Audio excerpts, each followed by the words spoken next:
Hello guys, welcome. I'm gonna just try and open some shards today. This is gonna be walkthrough part 4.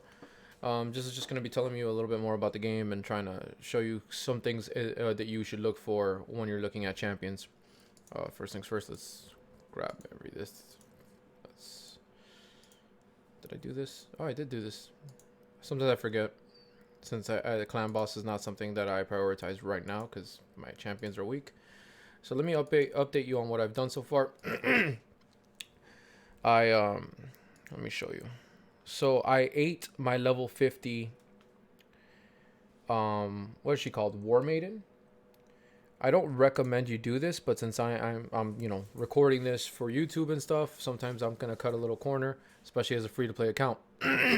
So I ate War Maiden and the lizard guy, if you guys remember, that I had, just to get KL to 6 stars. Your priority should always be to get your farmer or your starter usually to 6 stars.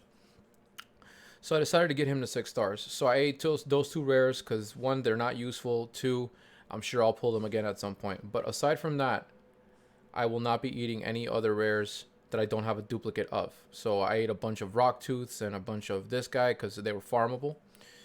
And as you see, I'm also starting to work on some stuff that I can use in arena and other places.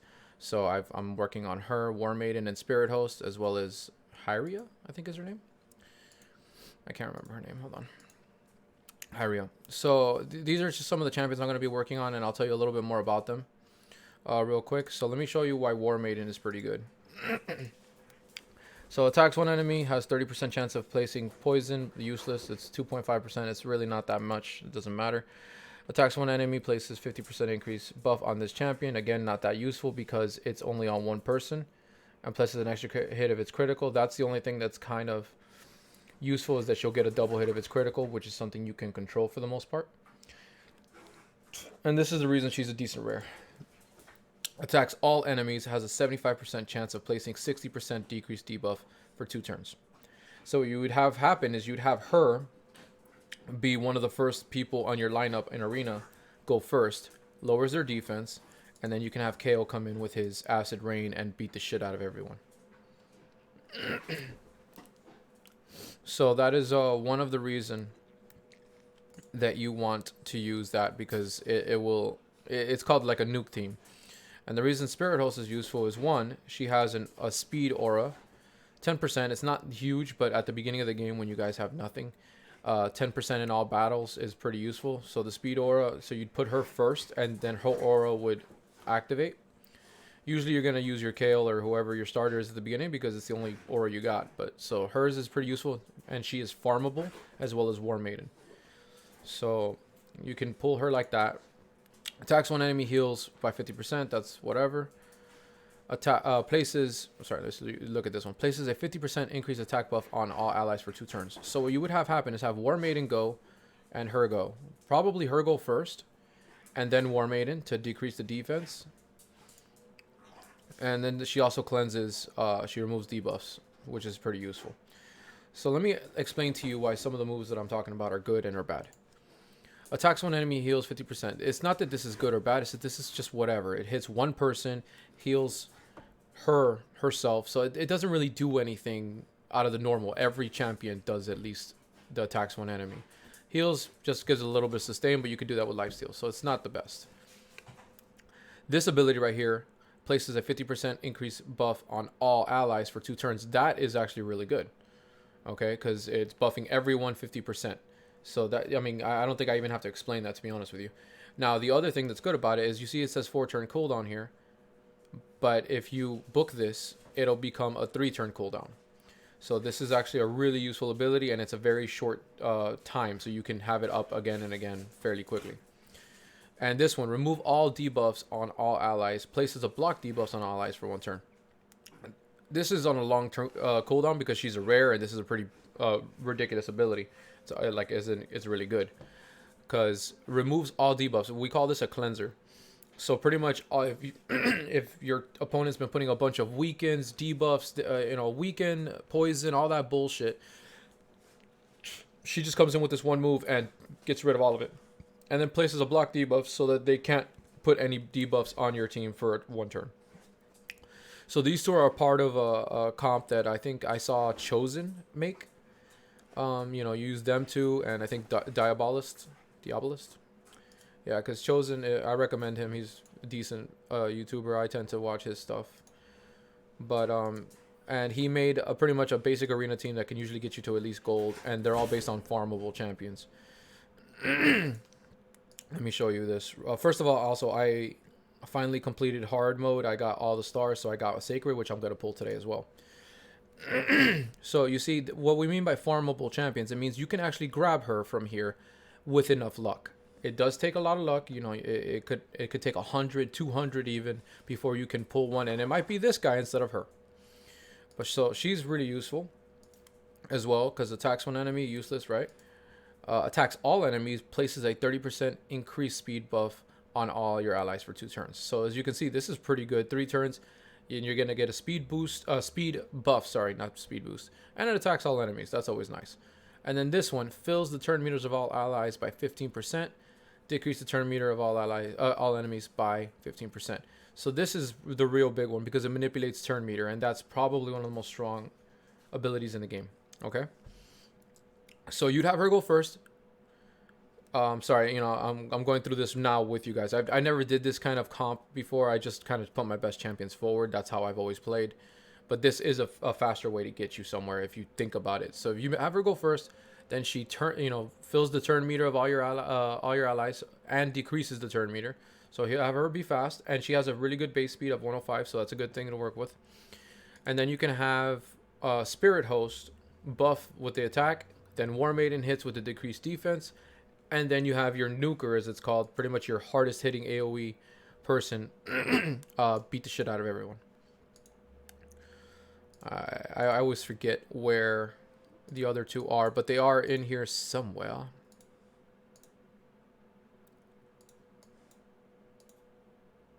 Oh, there's Spirit Host, so she's farmable on this stage right here, on 4. Rocktooth's actually not that bad. You should probably try and go for him too at some point. No, not Sewers. Varnock. Where the hell is this jackass? I apologize. Give me a second. I just want to find her now, and it's upsetting me. Is she 11? The one I skipped? No. Fuck. Hold on. Now I'm upset. I know she's farmable, damn it. I'm gonna leave this in the video too. I'm just gonna let you guys see how stupid I am. I apologize if this is boring for you, but I have to know now. I could have sworn she's farmable. I'm fairly certain I pulled her. I just need to know where the fuck she is. Oh, they put some in different spots. Okay, hold on. Okay.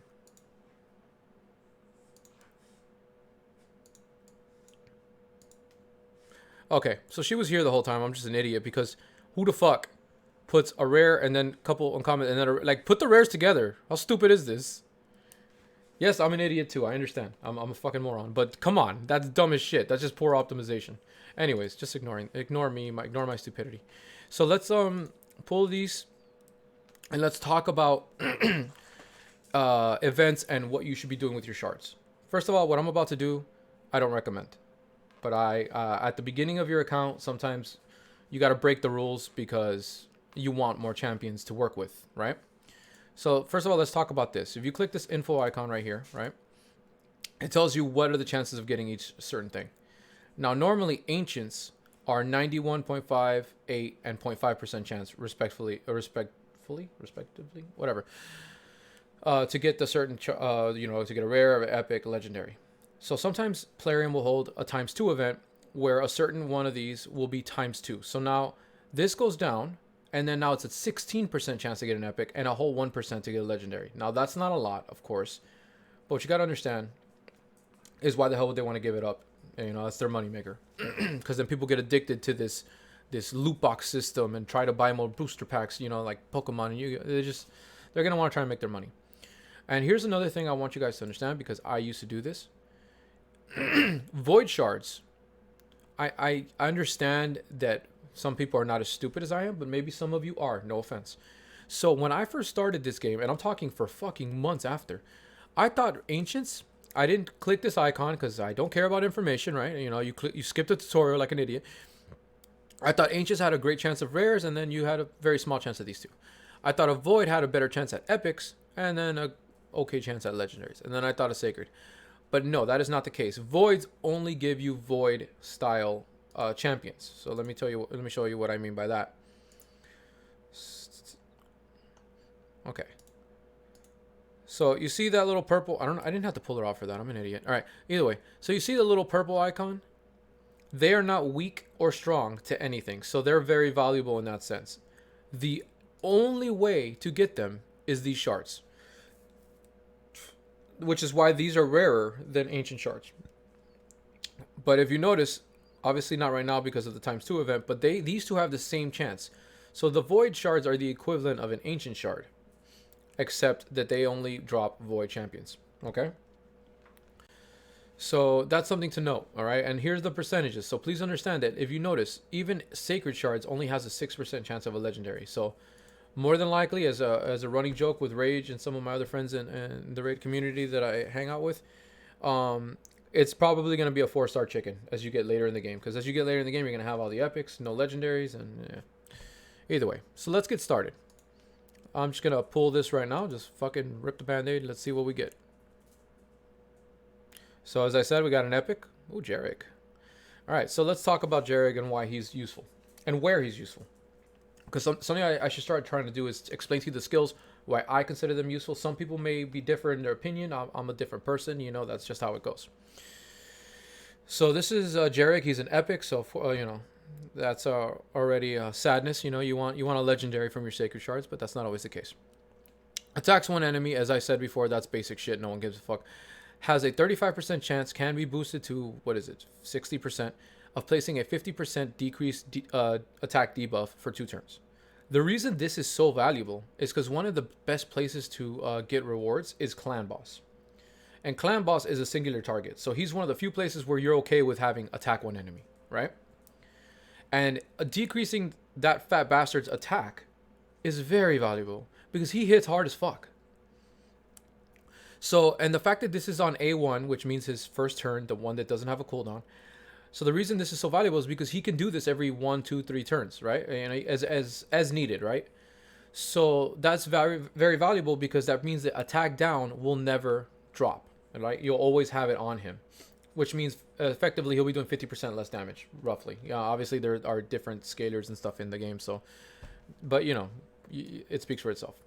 So besides that, he also has places 50% ally protection and 60% increased debuff on all allies for 2 turns. So that's also nice. You know, you get some extra defense. And ally protection, what it does essentially is that 50% of the damage done to, let's say, your Kale will be taken off of him and put on Jarek.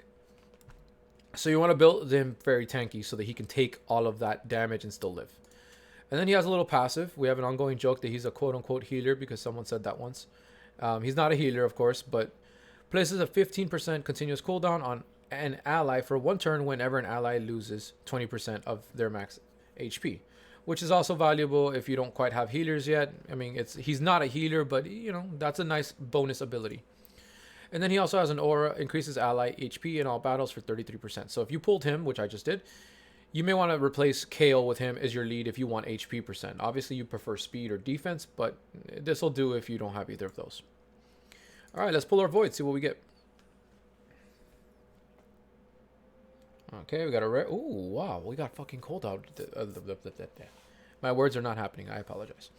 So she is amazing.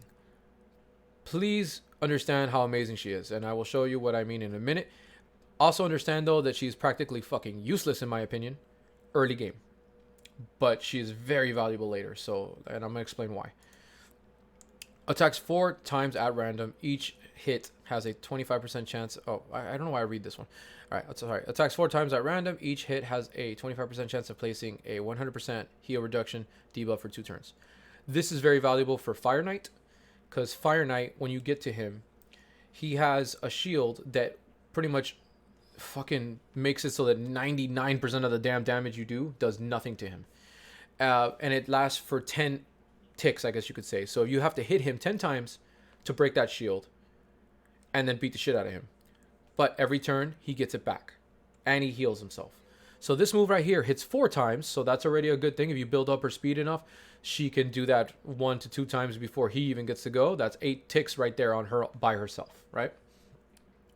And heal reduction is very good because that fucker heals himself. So that this is very valuable. This is also good for the spirit keep because that bitch also heals herself. And boy, is it annoying later. All right. This one attacks all enemies, has a 30% chance of placing a 50% decreased accuracy. That's whatever. Places a 5% poison debuff for 2 turns if the target is already under a heal reduction. So this just kind of plays off A1, but this is not really what she's known for. She's known more for her 4-time hit and this right here.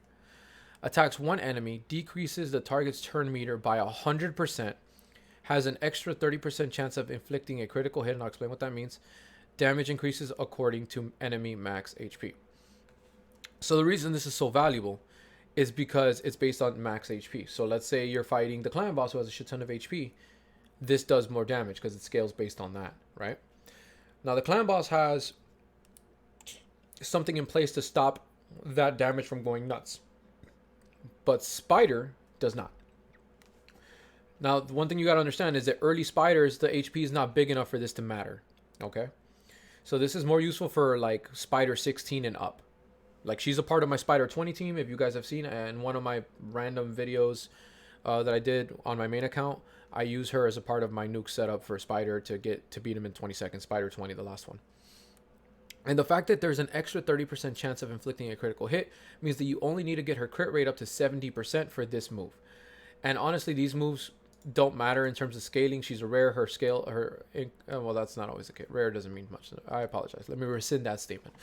But the fact that she doesn't really hit too hard on these anyways. You know, you're going to use this more for the fact that it hits 4 times than the fact that it does damage, if that makes sense. So you can build her with 70% crit rate instead of the 100% that you would on a normal champion, and then go hard on crit damage and try to do it even more, you know, more full than normal, okay? So not a bad pool, not something I'm going to use right now, but very valuable for later. Now I'm hoping to get at least an epic out of this, that something else that maybe I can start building a team with. So let's see what we get. There's 16% chance, so I should be able to get at least 1 or 2. All right, Blood Painter. Let's, you know what? Let me stop ignoring every rare. Sorry, I apologize. I do that a lot because I played the game long enough where I don't give a shit about 90% of the rares. But let's look at him. Attacks one enemy 2 times. Wait, I think I use him, don't I? Or did I? I can't remember. Has a 15% chance of placing a poison debuff for 1 turn, and you can buff that up to 25%. So you know, a little poison. That's, you know, it's okay. You know, attacks all enemies. That's always nice, right? Has a 30% chance of placing a 50% decrease accuracy debuff for 2 turns. That's whatever. You know, decreasing accuracy is not worth it. Fills the turn meters of all allies except this champion by 20%. Places a 25% increase attack buff on all allies for 2 turns. So this is a little bit of a buff, and then fills the turn meters. So you can speed this fucker up and then have him boost everyone else to up. So that's not a horrible ability. But there's just so much better stuff out there that it's just not worth bothering. But if you get him, you can build him a little bit if you want. What I do sometimes is I'll build a rare that if I don't have anything else, and I'll build a rare to 4 or 5 stars like I did for War Maiden or whatever her name is. Maybe I'm saying her name wrong. Whatever, the healer bridge that you get at the beginning, and then just use her as food for your other champions when you get something better or when you grow impatient like I do. Attacks one enemy, places a shield buff on this on this champion for 2 turns. The value of the shield is equivalent to 20% of the damage inflicted. Okay. Attacks one enemy. Damage increases according to the champion's HP. Okay. Attacks one enemy. Places a 100% heal reduction debuff for 3 turns. This does not say anything about buff chance, so it looks like it's just a flat 100%. That doesn't mean you don't need accuracy. You still do, because it might still not proc it, even with 100%. So please keep that in mind. And then ally aura, defense aura in arena by 27. That's actually not that bad for a fucking rare. I mean, I'm not going to use him or anything. He's pretty crap. But that's interesting. Come on, just give me 1 epic. I just want 1. I'll take. I don't even want a rare. I mean, legendary. Myrmidon. All right. Attacks one enemy, has 20% chance of placing a provoke debuff for 1 turn if the target has higher HP than this champion. All right. This is whatever. Attacks one enemy. Provoking one enemy is kind of useless. Provoking all enemies, though, that's sexy. Attacks all enemies has a 60% chance of placing a 25% decrease attack debuff for 2 turns. So it's not bad. It attacks all enemies and it decreases their attack. Not the best one. There's always 2 versions, right? There's the 25% and the 50%. And it's on a 3-turn cooldown. So this is not a horrible ability. All right, let's read the better one. Places a 50% ally protection buff on all allies for 2 turns. Places a 15% continuous heal buff on this champion for 2 turns. I've already went over ally protect. It's not that bad. You just got to make sure to build the champion a little tanky so that they can survive the oncoming hit. Because, for example, if you get hit with an AoE, then all the champions got hit. And since he's absorbing 50% of each of those fuckers' damage, that means if each one got hit for 10,000, for example, he'll take roughly 5,000 of that times 3, the 3 other champions, right? So that's 15,000. So if his HP is under that, he's fucked. So that could be an issue sometimes. But, if you build them right, it can be a valuable asset. Come on, just give me 1 epic. Bitch. Stupid bastard. Attacks one enemy has a 50% chance of decreasing the duration of all enemy debuffs by 2 turns. Enemy buffs, sorry. So he can pretty much remove a buff almost, because most buffs are only 2 to 3 turns. So this is not that bad, actually. That's actually kind of fun if you have someone you're dealing with. That should work with Unkillable, too. So if you're dealing with a Skull Crown, make him go last or something and fucking get rid of the Unkillable. Attacks 4 times. Well, that's not bad. Each hit has a 30% chance of applying a block buffs debuff for 2 turns. I'm not mad at that ability. That's kind of interesting. I don't think it's great. I don't think it's bad. It attacks 4 times at random. It could be the same fucker 4 times.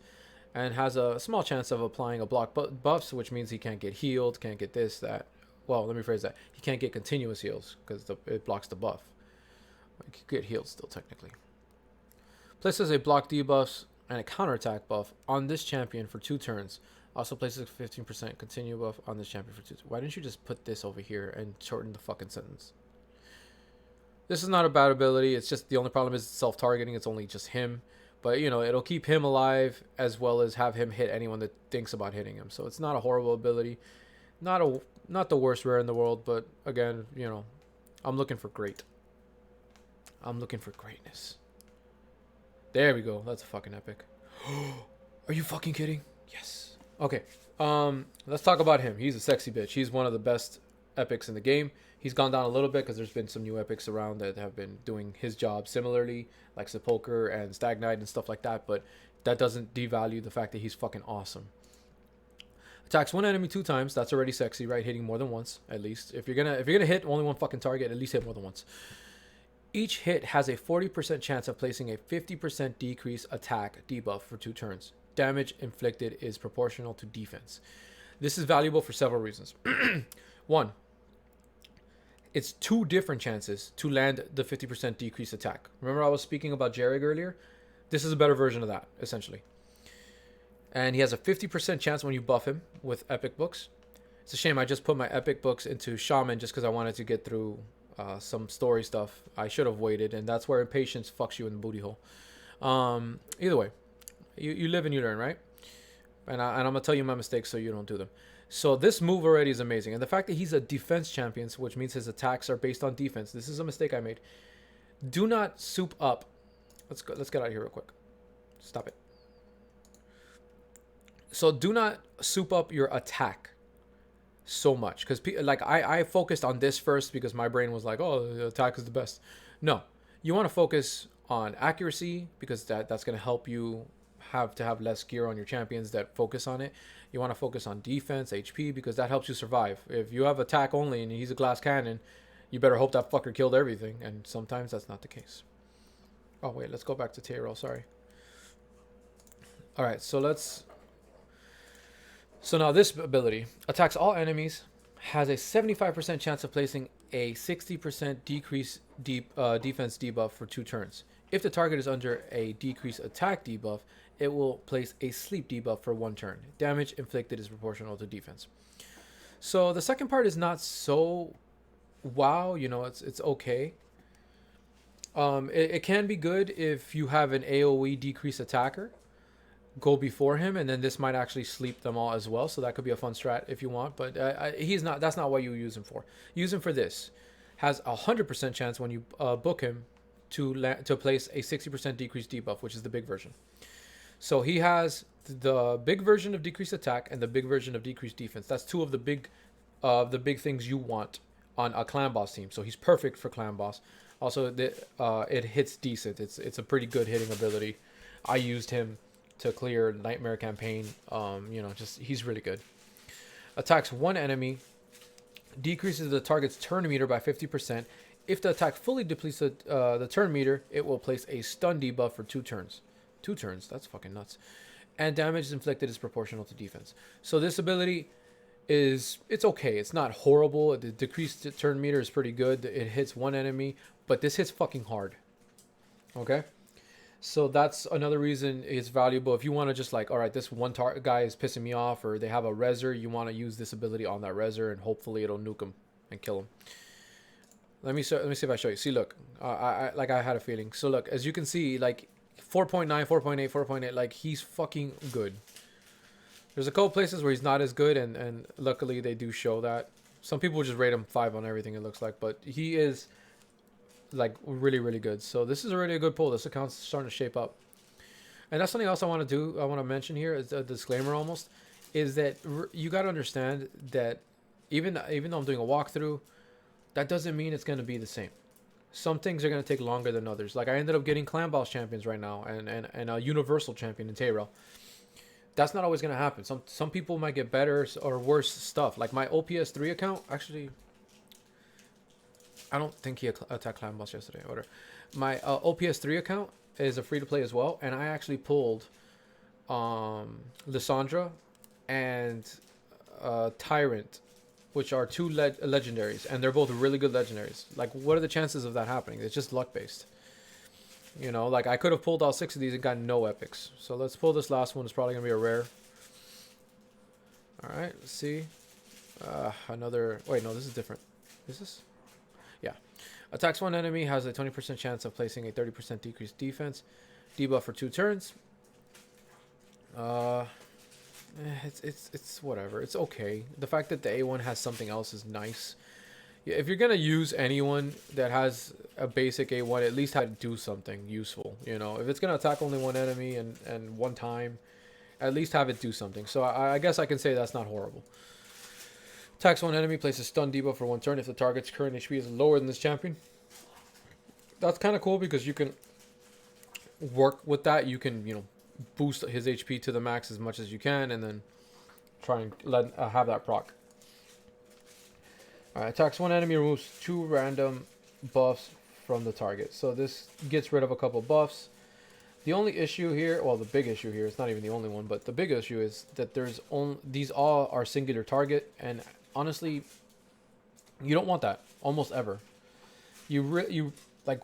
I can't think of a situation where you only want a single target unless they're really, really good for clan boss, but most good champions for clan boss happen to also have multiple moves, like Tyrell, who can hit multiple targets with his A2.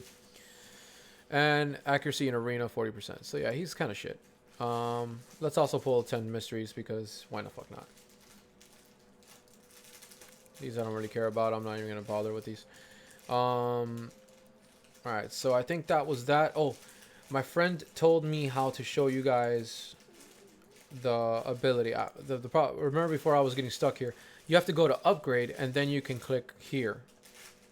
So this is what my friend was telling me about, Clam. This is all the different things that can happen. So for primary stat for weapon, it can only be attack, as I told you before, and then these are the substats that can come with it. Weapon, helmet, shield, that was pretty right on the money here. And here's the gauntlet, as I told you, crit rate and crit damage, and then all the basic stats. And then these are all the substat abilities. Also, another thing to note that I didn't actually mention, you cannot have defense on your weapon, as you can see, and you cannot have attack on your defense. Okay? Something I neglected to mention before, but it's always good to know. And then here, as I already told you, you can get accuracy and resist on your chest plate, speed on your boots, but otherwise it's mostly the basic 6 to attack, defense, HP, both versions. And then the ring here, this is what I was trying to talk about because I couldn't remember. We got HP, attack, defense. It's always going to be flat stat on those 3. and then it can be HP, attack, and defense. Pretty much those the main three stats. The amulet has crit damage as another potential, and it you know, so that could be useful if you're trying to do a like a royal guard or the cold heart that I mentioned earlier. And then the same stuff here, but it's only see. Actually, I didn't even know this. That's how much I don't look at this shit sometimes. For the substats, you can't get percentages on these, but you can get crit damage percent, which is interesting. I didn't know that. So see, this is something I don't even look at, and you should. You really should. The banner, which is the most valuable piece because it's one of your biggest ways to put accuracy on a champion without having to go accuracy chest or something like that. So you definitely want your banners, you know, you almost always want them to be accuracy or resist, usually accuracy, fuck resist. And then these are some of the things, and this is the only of the 3 accessories that you can get speed as a substat. So just make sure you understand how to get there. You have to press upgrade first, then click the information button, and then it'll show you there. My friend showed me. Thank you, Clam. Appreciate you. But yeah, honestly, this is shaping up to be a decent account already. Like pulling Tayrel and J-Reg early. J-Reg, whatever. To be honest with you, I don't know if I'm going to use him, though, because I have him. I'll still build him up for faction wars and all that, which is why I was okay with booking this asshole. Because, mind you, I don't care for her, like, at all. But she could be very valuable in faction wars, because as you get on the upper levels, faction wars, it requires you to have all your champions alive at the end to get 3 stars. And the fact that she can res is very valuable in that sense. So please don't eat her, even though most people will tell you to eat her, including myself. I've said it before. But yeah. Also, please note, just in case you guys didn't remember, I am on my 13th day. My 14th day is coming up, so I'm going to get Jizzo, and I'll probably work him up a little bit because I like him. I know a lot of people don't, but I actually do enjoy him. I enjoy that you can target who you want to counterattack with him and his ability. I'll go over it when we get him. So I'm at 13 days, and I'm at level 35. I've completed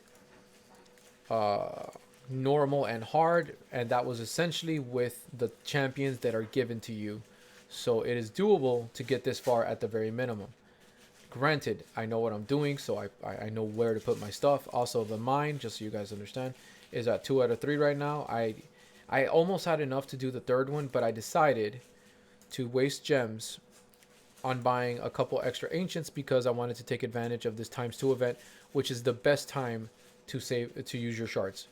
So once you have a decent hero pool, like for example, in my opinion, this is actually a good start. I actually probably won't be using my shards anymore. I won't be pulling anymore. So now I'm going to save all of my shards until the next ×2 event for whichever one it is. Okay, so just recommendations: save your shards, but at the beginning you're going to want to use some to try and get some type of champions. Actually, I lied to you. I said I was going to save them, but I'm probably not because I need fucking apothecary. So I'm going to keep pulling my ancients, but I will stop pulling my voids and sacreds. Okay? All right. Yeah, I know I go back and forth. I apologize for being a bipolar fucknut. But I hope you found this video entertaining and useful. I think it was fairly informational. It's the best one I've put out in my opinion. I'm going to suck my own dick there. All right. All right, enough having fun. Take it easy, guys. Have a great one. And if you have an issue with something I said, maybe I said something wrong, please feel free to correct me. I love to learn. I love to get better at what I'm doing. You know, there's always room for improvement on anybody, in my opinion. And if you found it useful, feel free to let me know that as well. Let me know in the comments below if I was able to help you learn anything new that you did not know yourself. Because as you just saw yourself, I learn myself on the daily. Like there's so many little facets in this game that sometimes you don't notice or didn't know. And that's why you have to have a nice community, which my community is full of assholes that bully me constantly.